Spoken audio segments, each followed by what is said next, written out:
ప్రతిని చూసిన అమెరికాలో ఘోర విమాన ప్రమాదం త్రుటిలో తప్పింది. డెల్టా ఎయిర్లైన్ బోయింగ్ 676 ఇంజిన్లో మంటలు చెలరేగడంతో అత్యవసరంగా ల్యాండింగ్ అయింది. ఇక టేక్ ఆఫ్ అయిన కొద్దిసేపటికి విమానం ఇంజిన్ మంటల్లో చిక్కుకున్నట్లు గుర్తించడంతో అట్లాంటాకు వెళ్లాల్సిన డెల్టా ఎయిర్లైన్ విమానాన్ని లాస్ ఏంజల్స్ అంతర్జాతీయ విమానాశ్రయంలోకి తిరిగి మళ్లించి అత్యవసరంగా ల్యాండింగ్ చేయాల్సి వచ్చింది. ఇక విమాన ప్రమాదంలో ఎవరికీ గాయాలు కాలేదని, అగ్నిమాపక సిబ్బంది రన్వేపై మంటలను చల్లార్చడంతో ముప్పు తప్పిందని అధికారులు తెలిపారు.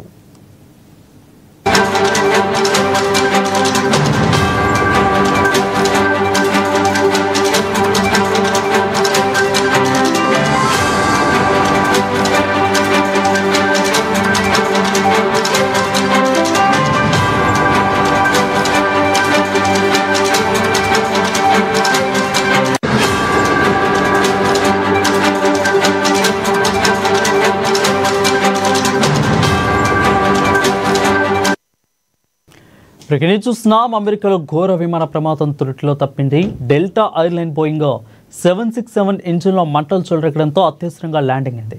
ఇక టేక్ ఆఫ్ అయిన కొద్దిసేపటికే విమానం ఇంజిన్లో మంటలు చిక్కుకున్నట్లు గుర్తించడంతో అట్లాంటాకు వెళ్లాల్సిన డెల్టా ఎయిర్లైన్ విమానాన్ని లాస్ ఏంజల్స్ అంతర్జాతీయ విమానాశ్రయంకి తిరిగి మళ్లించి అత్యవసరంగా ల్యాండింగ్ చేయాల్సి వచ్చింది. ఇక విమానం ప్రమాదంలో ఎవరికీ గాయాలు కాలేదని, అగ్నిమాపక సిబ్బంది రన్వేపై మంటలు చల్లార్చడంతో ముప్పు తప్పిందని అధికారులు తెలిపారు.